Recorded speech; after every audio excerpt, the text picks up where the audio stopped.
Nago wambwira ukuntu umuntu bashobora kumukata ijosi bakuzuzamo inzuma warangiza none ukaba ubasha kuvuga. Muganga yarambwiye ngo iki kibyimba cyari cyaratsikamiye umutsi w'ijwi. Arambwira ati nitukubaga ushobora kuzaza utavuga bikaba birarangiye, cyangwa se ushobora kuzaza ijwi ryawe ryarahindutse. Hariho benshi bapfuye ubwo nari ndi kwiseta kuko bajyanaga abantu ahantu hatatu hatandukanye, bari barimo babaga bafite abantu benshi, ariko benshi barapfuye barimo bababaga, ngewe ndasigara. Abandi bapfuye bamajije kubabaga, ngewe ndasigara. Imbaraga z'Imana hari ahantu zijya zikora umwana w'umuntu atabasha gukora. Abanyashi cyane cyane barani bo bakenesheje abantu. Izo nyashi nazo ko zitari kugira ko byaje kugaragara ko batari kuzihaza. Nyashi ntago bari kuzihaza zahise gufatamo amacupa. Kuba ngewe mfite imyaka 42 nkaba nashaka umuhungu w'imyaka 22 kuki abantu babigiraho ikibazo. None ukira aho ngaho uriya sogokuru maze imyaka 42 atarashaka, uriya mwana wa 22 mbwira ukuntu azajya kujera umuntu wahuye n'ibisazi bitandukanye. Imana bampera umugisha, nanone n'umugisha ugeretse ku yindi. Ndishimye kubw'uyu munsi udasanzwe nanone Imana duhaye, by'umwihariko turi kumwe n'uwapfuye arazuka. Nguyu nukuri Imana iracyakora. Ejo bundi amara mwavugaga ko Imana yongeye kuyasubiza yakaba umuntu, noneho yapfuye arazuka. Ariko reka bibeho, niko imirimo n'ibitangaza by'Imana bikwiye kubaho, tugahora mu bishya, tukava mu bwiza tujya mu bundi, kuko niko abana b'Imana bagomba kuba. Ntago tugomba kuva mu byiza tujya mu bibi, ahubwo tugomba kuva mu bwiza tujya mu bundi. Imana ishimwe cyane. Reka utaribwira abantu, reka dufata aka kanya tumanze tugire gute, dushimira Imana yongeye kuduhereza iyo okaziyo muri uko kwezi kwa mbere, muri uyu mwaka mushya, umwaka w'uburumbuke, umwaka wo kurenya imbibi Imana yaduhaye. Mana data wa twese turagushimye, kaze muri isaha y'agaciro turi imbere zawe. Nukuri uvugane n'imitima y'ubwoko bwawe, kandi natwe twemeye kukubera ibikoresho ngo icyo ushaka n'icyo ushima aba ari cyo udutegeka gukora, natwe turagikora. Satani ntago ajya anezererwa umuheze hamwe n'imbaraga ze, maze umwuka wawe wera ayobore. Uhira imitima igiye kwakira ijambo ryawe, yaba inama ndetse n'ubundi busesenguzi bushobora kuboneka. Data bibere imitima y'abagiye kubyakira, kandi itange igisubizo cyiza kibirambye ku buzima bwacu. Amen. Murakoze. Reka abibwire nubwo kuvuga bimugoye, ariko nta kundi. Nta musirikari buriya umusirikare ahora ari umusirikari. Amen. Amen. Ndabasuhuje mu izina rya Yesu Kristo. Abakunzi banjye reka mbanze mbaramutse. Yesu abaha umugisha. Amen. Evangeliste Cyatengerwa Clarisse niwe ugarutse imbere ya mikoro, ndi kumwe na Pastor Ezekiel. Yesu abaha umugisha kandi mushumba, nishimiye ko munyakiriye hano imbere ya kamera. Yesu abampera umugisha. Murakoze cyane. N'umugisha kandi ni n'umunezero ukomeye kuba tanze nanjye ku mazina nitwa Pastor Ezekiel Mfitumukiza, ariko abasanzwe banzi nabyo ni umugisha. Imana ikomeze iduhaze ibyiza cyane. Haleluya. Twari tunezerewe kuri uyu mwanya, twari tubakumbuye, twari tunyotewe, ariko tugize umugisha ukomeye. Imana iduhaye isaha y'agaciro kugira ngo tuyiganiremo kuri uyu mwanya. Mu by'ukuri Clarisse uyu yahoze afite intumbero ivuga ku bya Samweli, Mama Samweli. Mama Samweli uriya ni umugore w'amateka, mwese muramuzi, Hana. Yarambwiye turimo tuganira, arambwira ngo ninsome mu gitabo cya mbere cya Samweli, ibice byaho ni 2. Amen. Amen. Ku murongo waho wa 6 ndetse n'uwa 7. Amen. umutwe w'amagambo uravuga ngo ibyishimo bya Hana. Maze Hana arasenga ati, umutima wanjye wishimira Uwiteka, ihembe ryanjye rishyirwe hejuru n'Uwiteka, akanwa kanjye kagukire ku banzi banjye, kagukire ku banzi banjye, kuko nejejwe n'agakiza kawe. Nta wera nk'Uwiteka, kuko nta yindi mana itari wowe, kandi nta gitare kimeze nk'Imana yacu. Ntimukongere kuvuga iby'ubwibone bikabije, bityo ntimukabe abanyagasuzuguro mu byo muvuga, kuko Uwiteka ari Imana izi byose, kandi ariyo imenya urugero rw'ibyo abantu bakora. Imiheto y'intwari iravunitse, kandi abasitaye bakenyerana imbaraga. Abari abakungu baraca inshuro, kandi abari abashonji baradamaraye. Ndetse uwari ingumba yabyaye 7, kandi uwabyaye benshi aracebye. Uwiteka arica agakiza, ashyira ikuzimu kandi agakurayo. Uwiteka akanesha, agakenura, acisha bugufi, agashyira no hejuru. Imana ishimwe cyane. Amen, amen, amen. Murakoze cyane, ngira ngo ntago ari ikibwiriza, ahubwo tugiye kuganira dushingiye kuri aya magambo. Imana iduhane umugisha. Ese mu byishimo bya Hana, wewe uyu munsi niki wavuga cyangwa wabwira abantu bagukunda? Mushumba, Imana imuha umugisha. Imana iguhe umugisha kudusomera aya magambo. Aya magambo ni amagambo y'ubwenge, kandi nanone ni amagambo yuzuye ishimwe gusa. Hana, muri kano kanya nanjye meze nka Hana. Hana yari umugore wa Elukana. Abashaka gusoma muze guhera mu gice cya mbere n'umurongo wa mbere murabibona. Yari umugore wa Elukana, ariko yari afite mukeba we bitaga Penina. Penina yarabyaye, abyara abakobwa n'abahungu, ariko Hana ntiyabyara. Birumvikana Hana bamufasheho ijambo, ndetse nkeka ko n'imiryango yari yatangiye kumuvaho, kuko iyo uri ingumba, iyo uri umunyabibazo, abantu benshi n'abari bagufiteho gahunda bagenda bakuvaho bavuga ati uriya niwe munyabibazo, uriya niwe uhora mu bibazo, uriya niwe uhora mu mubabaro, bigatuma abantu benshi n'abari bagufitiye icyizere bakuvaho. Hana rero igihe cyarageze, abona yuko icyizere cye kirangiye kubera amagambo mabi yamuvugwagaho. Ahaciye bati dore yangumba, ahaciye bati dore yangumba. Ariko Hana aza kumenya yuko hari Imana ifite imbaraga ziruta iz'abana b'abantu. Hari Imana yumva itajya yumva amabwire. Hari Imana yumva idategereje ko abantu bakuvugira. Hari Imana yumva idakurikije titiri ufite. Hari Imana yumva idakurikije imiryango uvukamo. Hari Imana yumva y'ubwayo, ikumva wayitakiye, ikumva wayihamagaye, ikumva wayinihiye. Izo nzego zose nkubwiye nta rwego na rumwe irebaho. Yo ireba umutima uciye bugufi, kandi ikareba umutima ukiranuka. Umushumba arambajije ngo mbese muri aya magambo y'uyu mugore Hana, njyewe muri heneyo cyangwa n'iki nayavugaho? Muri kano kanya nanjye meze nka Hana, nagiye mpura na byinshi. Muririmbyi yararirimbye arangije aravangwa, nyura mu misozi, nyura mu mataba, ngo aho hose niko hananiza uyu mutima ndetse n'umubiri. Nanjye rero ibibazo turi mu isi ntago byabura, intambara ntago zijya zibura. Nanjye nyura muri iyo misozi, nyura muri ayo mataba, aho hose hagaca uyu mubiri imbaraga ndetse umutima ukananirwa, ariko Uwiteka akaba mu ruhande rwanjye akandengera. Murabizi igihe mperuka imbere ya kamera nababwiraga ko mfite ikibazo ngiye kujya kwibagisha.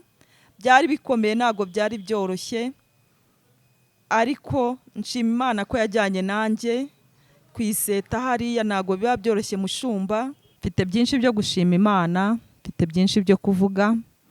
Merukana namwe mbabwira ko mfite gahunda yo kujya kubagwa, nari mfite ikibyimba mu ijosi. Byarabaye rero, nagendanye n'Uwiteka, yabaye mu ruhande rwanjye. Amen. Yumvishe gusenga kwanyu. Amen. Yumva gusenga kwanjye.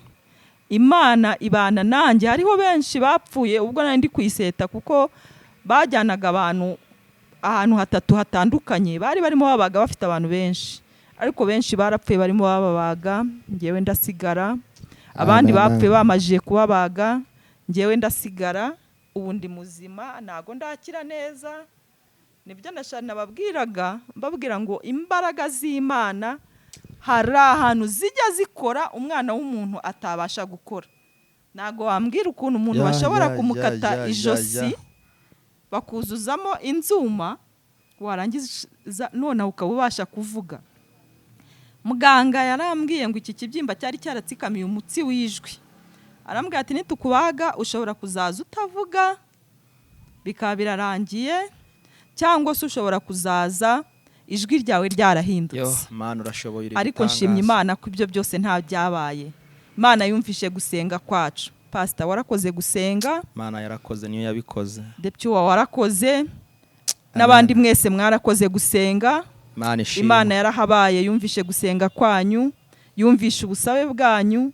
Ubu ndavuga ijwi ryanjye ryagarutse nk'uko ryari riri. Amen. Nicyo kintu cyari cyaneye ubwoba kandi cyaneye impungenge, ariko Yesu yanyeretse ko ari hejuru y'imbaraga z'abiyita ko ari abanyembaraga kandi ari abanyabwenge.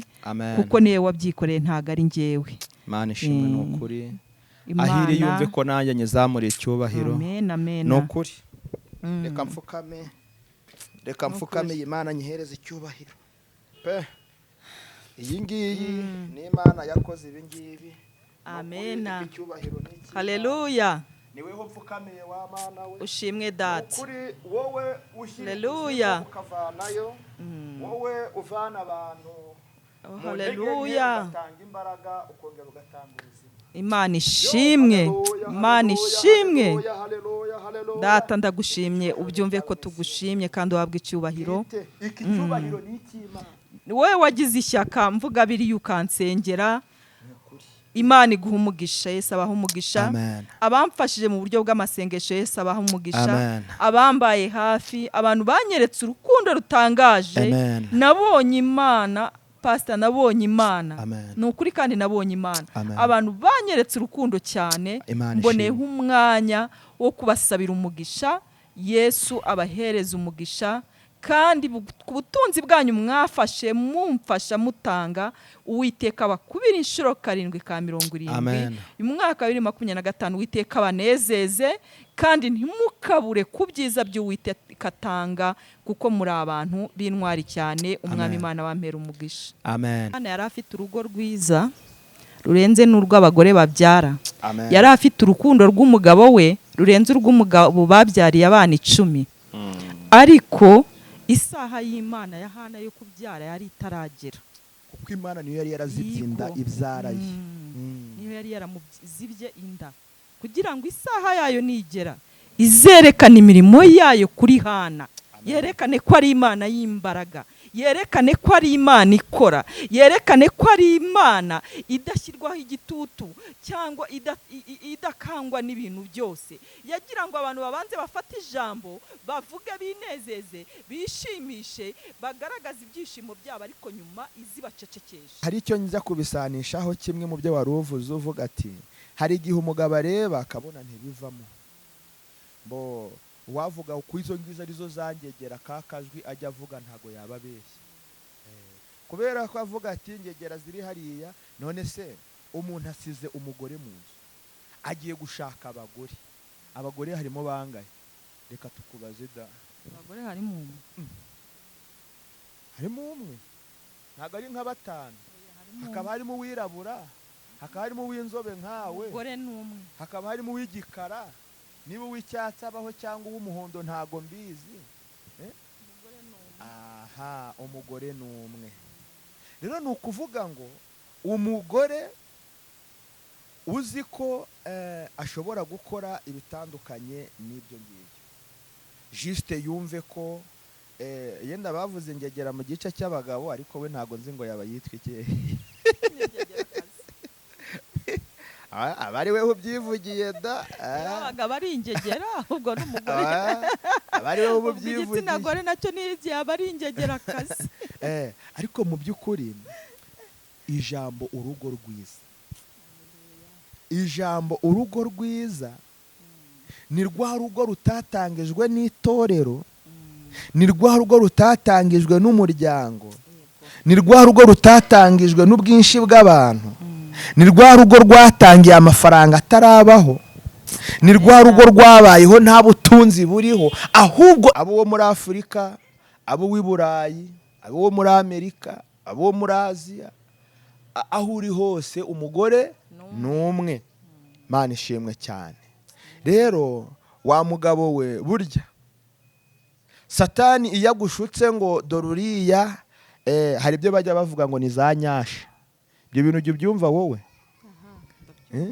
Ibintu bya nyashi ngo nibyo biri gutuma abagabo ngo baticara mu nzu. Biriya nagahitaho. Nyashi ntizisimbura umugore, kandi nyashi ntizivanaho umugore. Ni ukuvuga niba ari umugore nyine, uwo ni wewe, uwo ni uwo ni umugore nyine. Ibyo bya nyashi rero ni abazimu, ni abadayimoni. Jya mu mwuka kandi wuzure imbaraga z'umwuka. Naho muri nyashi ni abazimu, ni abazimu ba nyashi. Mana ishimwe cyane. Ngo hari n'abagendaga bakagura n'ibikarito hajya. Ni ibibuno byaraje. Ni ibibuno birahari. Ibibuno. Ngo bagire nyashi. None se ko abeshya ifoto, ubwo pratique buriya abakibeshye ntabyo byahindutse. Muri teori yagera muri pratique bikabyara ibibazo. Bishaka kuvuga iki rero? Bishaka kuvuga ngo wowe cyangwa se njyewe uyu ni njyewe uzarwanira imibereho myiza yanjye, ni njyewe uzarwanira iterambere ryanjye, ni njyewe uzarwanira urugo rwanjye, ni njyewe uzarwanira urubyaro rwanjye. Ibintu bya nyashi ni abazimu. Impamvu ari abazimu, umugore mutoya aba yitwa umugore, umugore munini aba yitwa umugore, kandi bose barabyara, kandi bose baraheka, kandi bose batanga uburere. None ibyo bintu bya nyashi, umuntu uzi akamaro ka nyashi azaza zitubwire.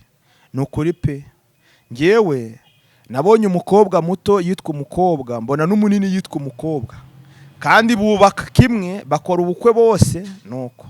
Ariko rero haba hari n'ibindi bimeze nk'ikirenga da. Ejo bundi hari ibyo nabonye nge niba nabyise amahano. Mbere ho bajyaga babyita ubukunguzi, ngo umwana w'imyaka 22 ajye kubana na sekuru w'imyaka 42. Yampaye nka Yesu. Nose ubu tuzategereza iyindi mperuka cyangwa ni yabaye byarangiye? Haba umugisha oya pe, oya ibintu byumvute. Uzize pastor, umwana w'imyaka 22 ajye kubana na sekuru.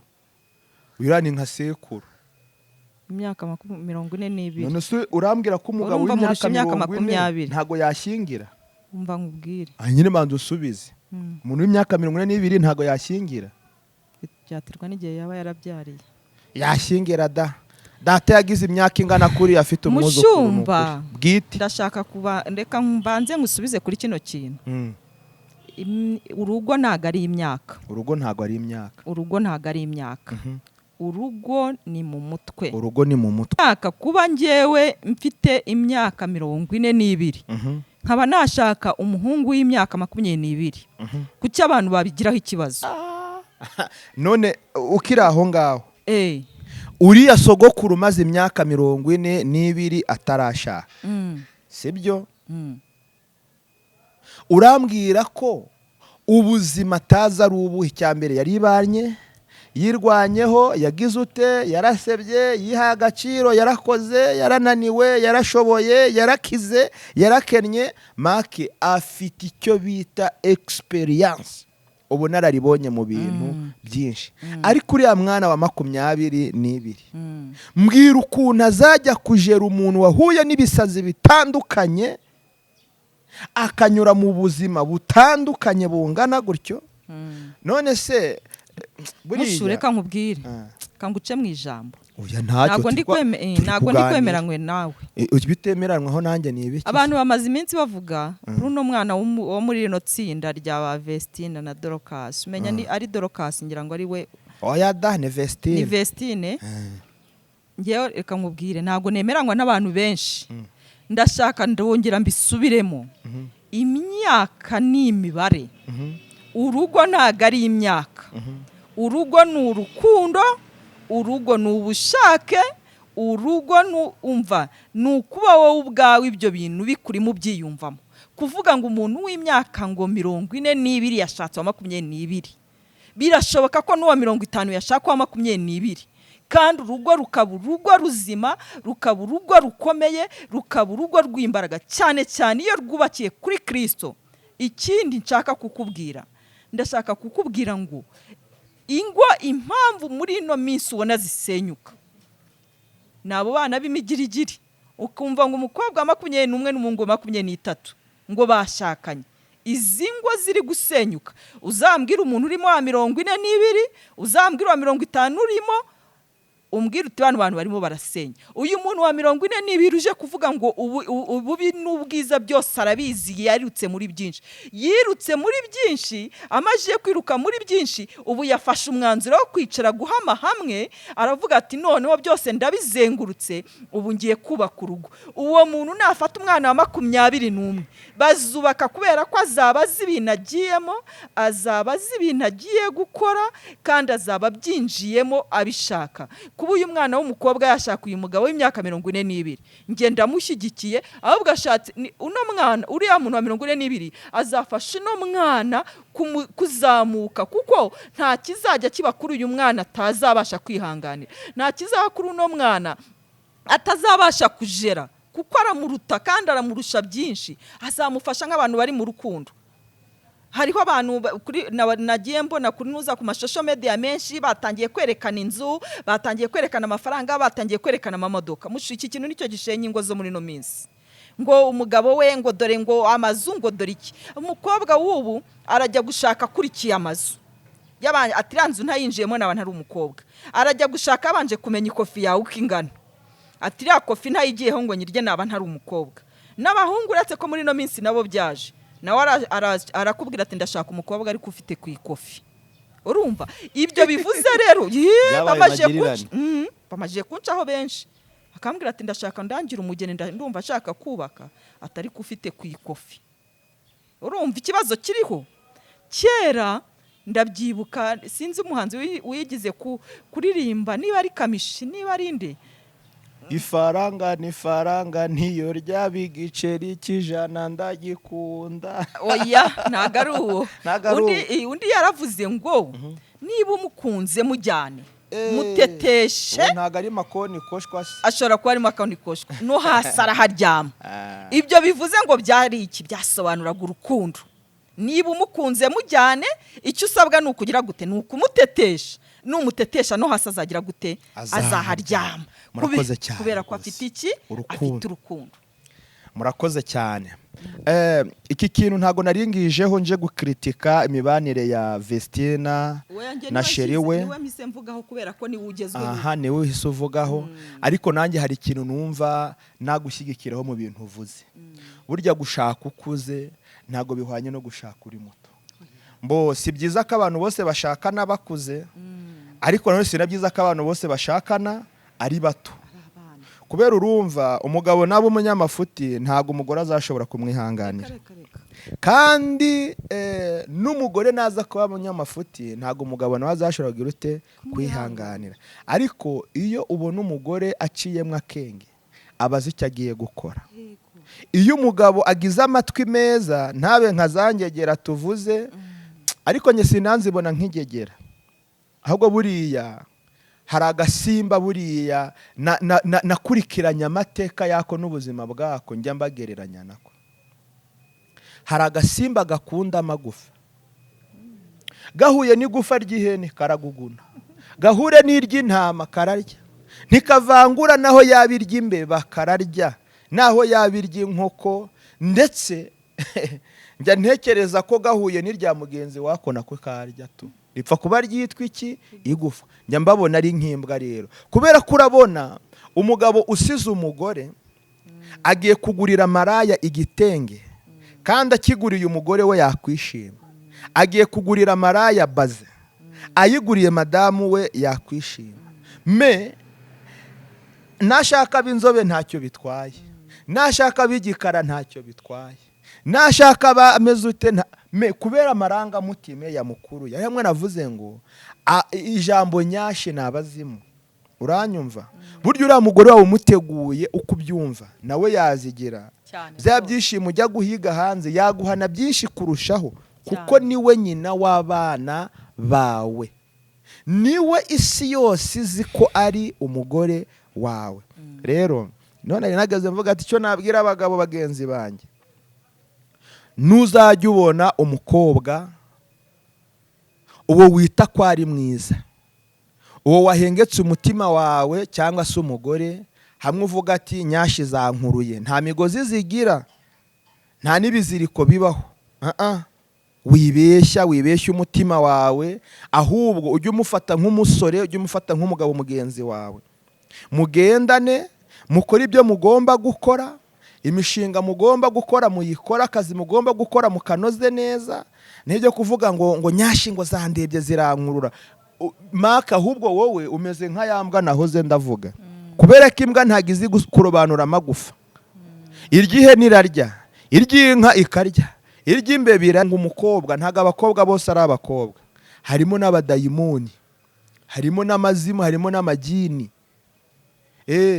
Kandi nawe mukobwa ntuzareba abagabo ngo ubone ko ari abagabo gusa. Ejo hari igiterane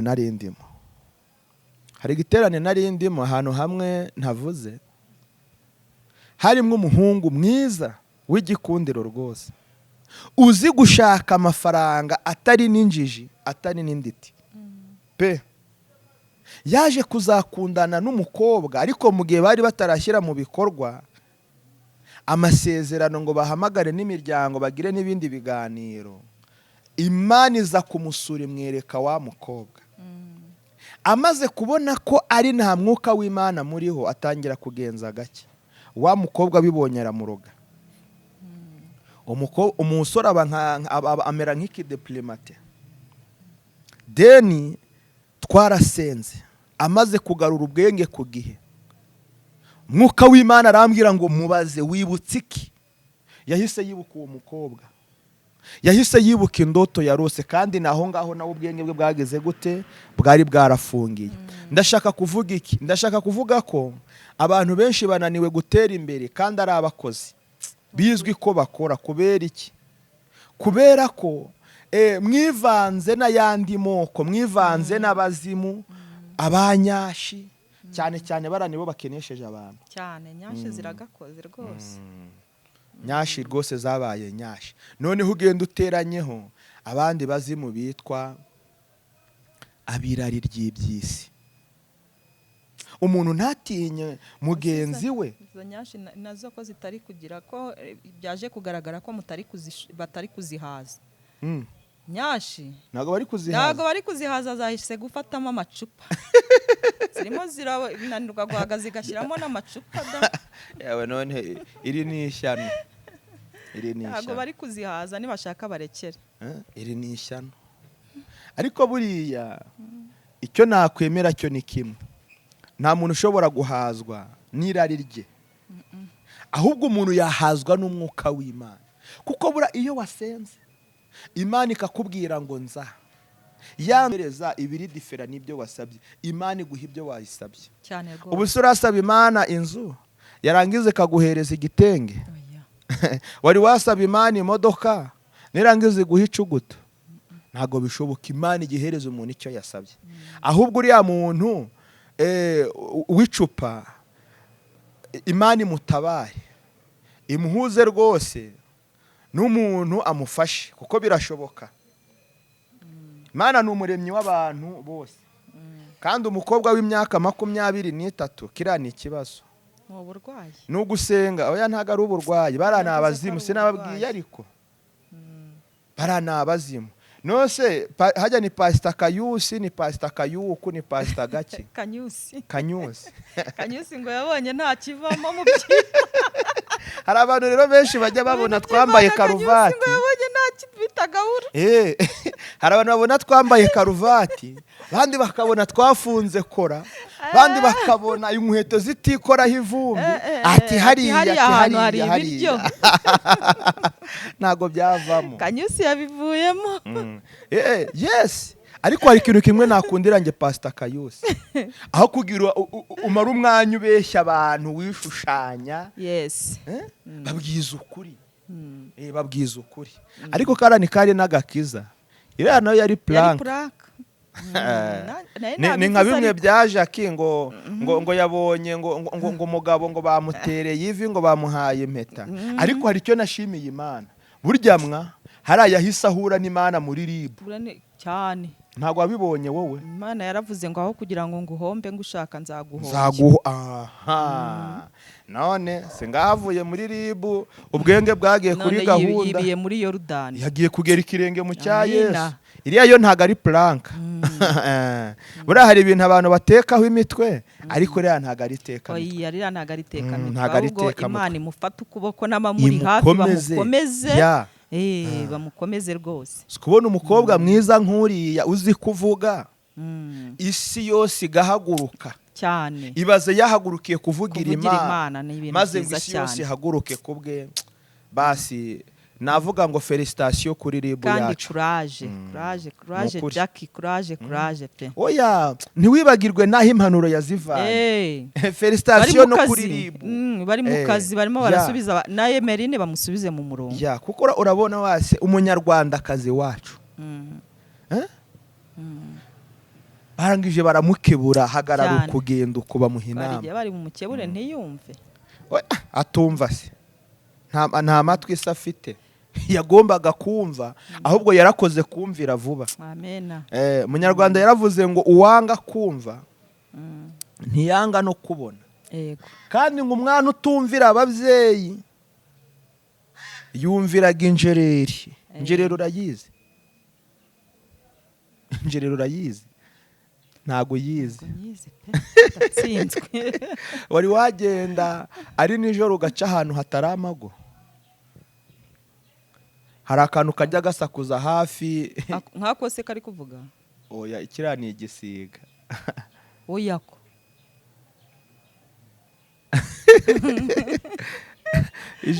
ako kantu bita injereri karajwigiraga nijoro. Ariko yukandagiye hafi yaho kari karabimenya kagaceceka. Ubwo niko usigara wumvira icyo gihe. Byumvikana ko Imana ikuvanaho amaboko, ifite n'abavana kuvanaho amaboko, warangiza ukayatanga hariya. Ariko hari icyo nifuza kuvuga kuri uyu mwanya, twegereza no ku musozo. Burya kubana n'Imana neza ubyumva gute wowe? Kubana n'Imana neza. Reka nkubwire. Kubana n'Imana neza ntako bisa. Kubana n'Imana ntako bisa. Kubana n'Imana neza ntako bisa. Kandi kubana n'Imana neza nukubaho witwararika. Ngiye igihe cyose ndabivuga. Nukubaho witwararika ko ino suri uri umugenzi. Icyo cyonyine ubashije kukimenya ukavuga ngo nubwo nyigendamo nkayirirwamo, nkayiraramo, nkayiriramo, nkayambariramo, ariko ndiki ndi umugenzi. Iyo ubashije kumenya iryo banga wabashije kubana n'Imana neza. Murakoze cyane. Igisubizo mpaye gisa n'icyo umwuka w'Imana yambwiraga mu mutima wanjye. Amen. Kubera ko urabizi na kera na kare Imana yahaye amategeko 10 Mose. Amategeko 10 yashyikiriza abayisiraheli nk'uko yarategereje kugira ote kuyabagezaho. Noneho Imana ikora igitangaza, haza kuboneka indi ntumwa nkuru aba n'umuhanuzi uhagarariye abandi, aza no kuba umuganura mu bazutse, ari we nde? Kirisito Yesu. Bigeze bamubaza ati ko tuzi amategeko 10 Mose yatwigishije yatubwiye, none weha amategeko makuru nayahe watubwira? Yesu arangije arabitegereza, arangije arababwira ngo amategeko makuru kurusha ayandi ni 2. Ariko ayo mategeko nashyize muri logike nsanga ari itegeko rimwe, ahubwo rivugitse ukubiri, ariko rinavuga ibintu bisa ngaho ari bimwe. Yarababwiye ngo ukundishe Imana yawe umutima wawe wose, ntuzagire izindi mana izo arizo zose uyisimbuza, uzajye weza umunsi wayo w'iki? W'isabato. Itegeko rya kabiri rivuga ngo iki? Riravuga ngo ukunde mugenzi wawe nk'uko wikunda. Aho ngaho niho byananiraniye rero, aho niho byose binanirana. Umuntu yakureba akabona udakwiriye kuva mu bupangaye, yakureba akabona udakwiriye kugera mu modoka, yakubona akabona udakwiriye kubaho neza, mbese ugasanga umuntu arimo arwana mu kiyaga bikanamuvuna, cyangwa se mu inyanja bikanamugora, nyamara imbaraga zo kumurengera ari kumwe nazo. Ukunde mugenzi wawe nk'uko wikunda. Iri tegeko nyambona rinarenga n'irya mbere, kubera ko mugenzi wawe burya n'Imana warangije kuyikunda. None Imana itugirire neza cyane. Aka kantu nako tugira icyo tukavugaho. Twari dufite ijambo rivuga ngo kubana neza n'Imana nukuwe. Kubana neza n'Imana nugukiranuka bwa mbere ku giti cyawe. Hahandi twavuze ngo njyewe n'umutima wanjye, njyewe ubwanjye, njyewe nka Pastor Ezekiel mfite umukiza, njyewe nk'umugabo wo guhamya ko Kristo yapfuye akazuka, Amen. Noneho iyo umaze kubona ko wakiranutse weho ku mutima wawe, izo mbuto genda uzere uhereye mu rugo. Wisohoka banze babone ko uri intama, kandi mu nzu uri kirura. Umugore nakubona yihindemo ubudehe, abana nibakubona iyo hirya mu tubati, n'imbeba iyo zikumvishije burya zirabimera ati kabaye. Ariko iyo uzi kubana neza n'Imana, ukabana neza nabo mu rugo rwawe, ubwo butumwa ntago buheraho, ahubwo burasohoka naho utavuga. Burasohoka bukagera mu bantu, burasohoka bukagera mu baturanyi, buragenda bukarenga umusozi, buragenda bukarenga aho burenga, kandi bukagaruka bugarukanye umusaruro. Rero abantu bafite gahunda yo guhemuka muri 2025 mbabwire ngo Imana yavuze ngo oya. Imana yavuze ngo oya, ahubwo ongera ugire umutima wa kimuntu, ongera ugire impuhwe n'imbabazi muri wowe, ongera ugire urukundo mu buzima bwawe, ongera utere intambwe nziza, kandi ari nako wifuriza n'abandi bose.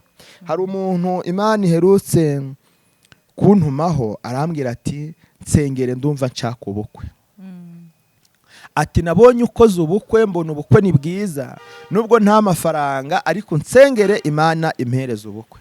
Ndamubwira ati ndamubwira kubera iyo mpamvu Imana izaguhereza ubukwe bukubye 7. Nge bwa bundi yagize gute yankoreye.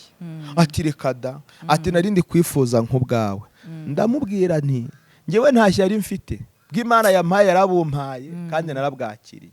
Nge rero nkusabiye Imana iguhe nk'ubwo yampaye, igukubire kangahe? 7. Imana ishimwe cyane. Bishaka kuvuga iki? Iyo umuntu adafite ubugugu muri we, aba open, arakinguka, aratanga. Kandi iyo umuntu atari inguga, atari inguge, ntago yabasha kuroheka iby'agaciro, ahubwo amenya ko hari ababikennye, akabaha ibyo. Imana iguha umugisha weho udukurikiye. Turi gusoza reka tugusabe ugira icyo ubwira abakunzi bacu. Numvaga tutanagutindana bijyanye n'umubabaro ufite, ugira icyo ubwira abadukurikiye n'abari kutwumva muri uyu mwanya. Murakoze. Umushumba arakoze, tuvuze byinshi, ariko ibyo byinshi harimo ibyakubaka ubaye ubishyizeho umwete kandi ukanabikurikira kandi ukanabikurikiza. Umushumba, Imana imuhe umugisha, ugira ibyo uhindura niba hari ibyo ushaka. Niba hari ibyo ushaka ko kubona, niba hari ibyo ushaka kugeraho, nawe birasaba ko ugomba kugira ibyo uhindura cyangwa uko uhinduka. Hindura mu mikorere, hinduka mu mico, hinduka mu kubana n'abantu, aguka niba utajyaga waguka, niba nta nshuti wagira agashaka inshuti, niba nta rukundo wagira agashaka urukundo, rwihingemo. Ibyo byose n'imbuto zigenda zikugarukira, kubera uko ubundi umunyarwanda yaravuze ngo icyo uteye nicyo usarura, na Bibiliya niko ivuga. Aguka rero kandi utere imbere, nicyo nkwifuriza. Ubundi umwami Imana agushyigikire kandi akomeze kubana nawe no kukugirira neza muri uyu mwaka. Nkwifurije umugisha gusa. Yesu aguha umugisha. Amen, amen, amen, amen, amen cyane. Imana iduhane umugisha. Ndumva umwanya mwiza nk'uyu twafata akanya tugasoza.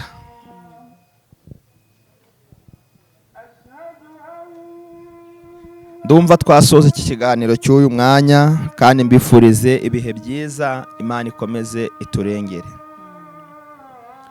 Mana data wa twese, wera wa Isiraheli, Mana nyiribihe, turagushimye ku mwanya mwiza uduhaye ndetse n'igikorwa cyiza tubashije gukora. Reka ushyirwe hejuru kandi wamamare. Warakoze kuturindira umuja, wakoze kuduhuza, wakoze kubana natwe. Komeza utujye imbere kandi kugubwa neza nawe, abari byo bikomeza kuganza muri byose uhereye none n'ibihe byose. Urakoze. Amen, amen. Murakoze cyane. Imana ibampera umugisha, kandi Imana nyiramahoro ibuzuza umwuka wera, ikomeze kubana namwe, ibarindisha ubuntu n'imbaraga zayo uhereye none n'ibihe byose. Amen, amen, amen. Murakoze cyane kandi muhumure. Ndabizi ko iyo akoze biriya ahigejeje ikora, n'ibisigaye iraje bikore mu izina rya Yesu. Amen, amen, amen.